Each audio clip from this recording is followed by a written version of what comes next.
Aaron Sankin of Reveal News joins us today to chat about a fascinating story he wrote about one man who basically gamed Twitter to essentially build himself into a political pundit. Aaron, thanks for joining us today. Thanks for having me on, guys. All right, so let's just get into it. Walk us through the story. You wrote about a man named Jim Vidmar, who is basically a social media consultant, and last year during the U.S. presidential campaign deployed bots to basically juice up his engagement numbers and even propel his tweets into trending status. Is that right? Yeah. So essentially what had happened was, at the time I was doing some reporting and working with a social media analytics firm called Spreadfast. And we were, looking at each of the tweets that were coming out of each of the debates. This was during kind of the later stages of the presidential primaries. And we kind of noticed, in looking through kind of the top tweets that had the most retweets and had a lot of engagements, that there was an account called Politics Jim that was, really dominating a lot of these kind of top trending hashtags around the debates. And it was getting, 6, 7, 8 of the top tweets. And that was something that, I found really interesting, because generally those top tweets they usually come from politicians. They would come from people like Hillary Clinton or Bernie Sanders, or, possibly comedians like Patton Oswalt or Trevor Noah. But this was someone that, kind of came out of nowhere. So I started digging around a little bit and discovered that a lot of his followers were bots. Kind of 2/3 of his follower numbers were bots. And then I, dug around a little and then reached out and kind of asked him, like, what's going on? What are you trying to do here? And the story that he told me was really interesting was that he's kind of a longtime social media consultant. He had, been doing marketing for a long time. And in late 2015, he had sold a couple of kind of small startups and got a little bit of savings and had some time on his hands finally, after kind of working to the grindstone in the Twitter mines for a number of years, and decided that he was going to try to become a political pundit. And, what I found really interesting about this effort, some of the things that he was doing, is that he really approached this kind of with a kind of hacker mindset, where, traditionally political pundits are people who rose up through the ranks of politics. You're James Carville or someone like that, someone who's been a politician or a political consultant, or you have someone who's a journalist and they really kind of work their way up through the ranks of news. But, this guy, what he had done was, he saw that these conversations were happening on Twitter, and he saw that this is how the modern media ecosystem worked. And he was like, I can just kind of hack this system. I can insert my commentary and my memes and my opinions to the top of this stack and get what I'm doing seen by more people. Eventually, after a few months, Twitter caught on and suspended his account, and he kind of was like, I think I'm done with this. But I think what's really interesting about it is that he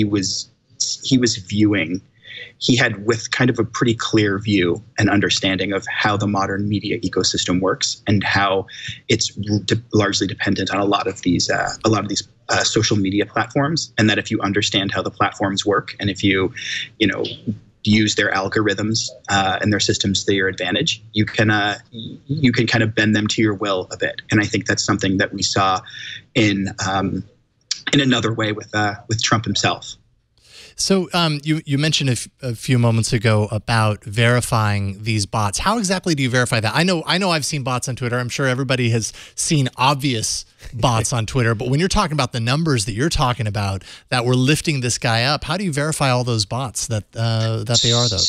So there are some systems. There's a website called TwitterAudit.com that does a pretty good job of, you can plug in any account and it can look at its followers and determine, just in a general ballpark sense, how many of them are bots. I think what's actually getting a little difficult is in kind of the world of bot identification. You're seeing it become trickier to determine if some things are bots, where you have some accounts that are bots some of the time, and other portions of the time they're operated by human beings. And you have, the bots themselves are getting more sophisticated and and harder to identify. And that's something that I know a lot of researchers who are working in kind of looking at the political uses of Twitter bots are trying to kind of suss out and figure out at the moment. The only way you can really tell what's a bot and what's a human is to look at its activity. If something is tweeting, 700, 800 times a day, it's probably a bot. If there are 300 accounts all tweeting the exact same thing at the exact same time, they're probably bots. But if these programs are doing things that deviate from that norm even a portion of the time, it's more difficult. So what was Jim's ultimate goal with all this? You mentioned that he wanted to get on some television programs, cable news, but was he actually trying to build a career, or was he just kind of trolling and having fun? I think it was closer to someone just kind of having fun. I think in my conversations with Jim, what he was doing was he was like, it would be cool to, be a talking head on TV. And he has political opinions and he would like to share them.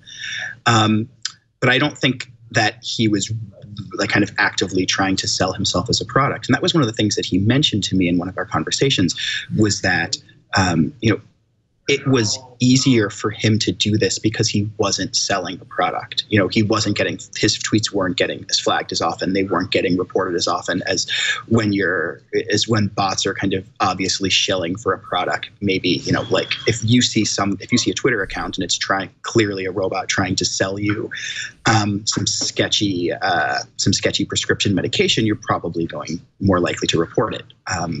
But if you're seeing something and they're just kind of tweeting out political memes, maybe you're not as likely to report that. And that was what he noticed, is that his ability to do this was easier than he had done before in the marketing sense, simply because he wasn't as obviously trying to sell something. Your story actually mentions that now our president, Donald Trump, at the time candidate, had something like 6 million followers who were believed to be bots. Who else is using bots on purpose or not as followers, and to what ends? So there are a lot of different people using bots, and I think it's kind of important to kind of separate what's going on with all the bots who are following Donald Trump. And so he does have a lot of bots, but it's also a lot of just human beings follow Trump as well. So if you look at botnets and what they're doing, you'll see that a lot of these botnets are following Trump, and some of them will be, tweeting out some of this kind of pro-Trump kind of alt-right propaganda.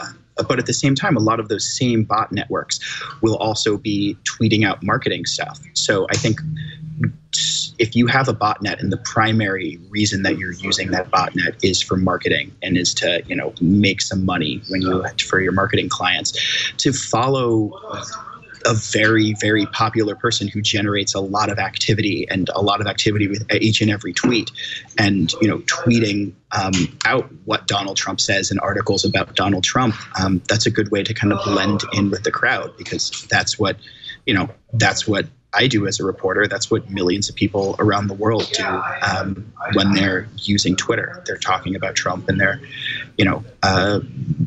reacting about politics. So I think there's kind of this commingling of those two things. And I think it's easy to kind of want to tie all these things together into one kind of large overarching conspiracy of, they're Russian botnets and they're working to elect Donald Trump. But I think you also have to see that what's going on in a very large sense is also a lot about marketing and people using these tools to make some money.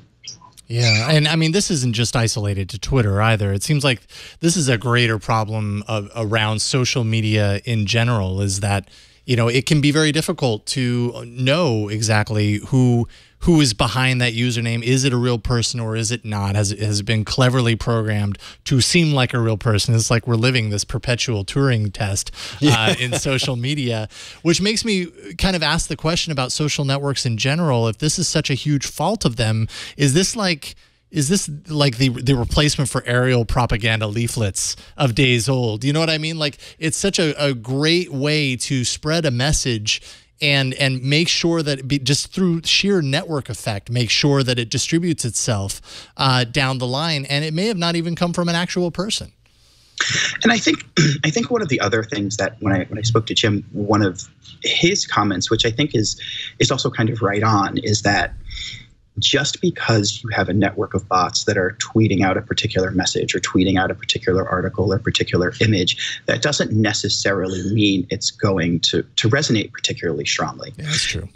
At the end of the day, if there's a piece of content and the only people who like it enough to retweet it are robots, you're not going to get that far because there aren't human beings interacting with that content. So robots can get you a few steps up on the ladder, but at the same time, the content itself has to resonate with people where they're going to spread it also. And kind of even more important than that, spreading a piece of content or an idea or a meme, it only matters as much as it affects people's thoughts and opinions and behaviors. Yeah. So if you have one of those, if you have bots spreading a message and it connects to people, and then those people then tweet it out or read it, what really matters is that they internalize that message, because you're really at the end of the day, social networks are just spreading information from person to person, and everything that happens on them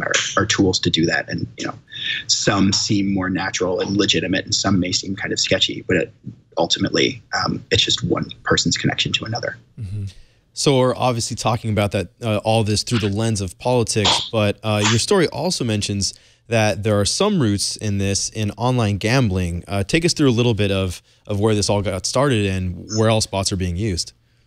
Oh yeah. So one of the things that he had done initially was he had kind of created a system, back in the late 90s, to let people cheat at poker, which was, it's a system that sits on top of your video poker apps and then lets you count cards. And kind of that he had created this thing, and he was like, this is a super cool product, but it's not going to matter, and people aren't going to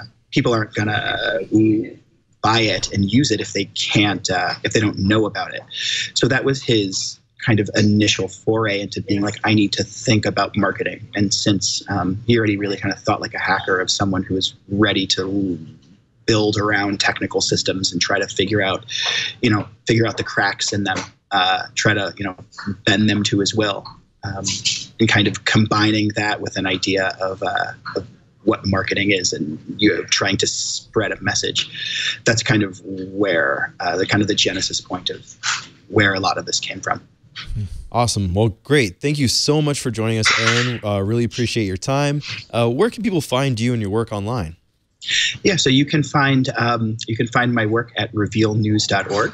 And you can also follow me on Twitter at asenken. Awesome. Thanks so much. And I guess we'll talk to you later. Yeah, thank you, Thanks Aaron. a lot. Appreciate it. Have a good night.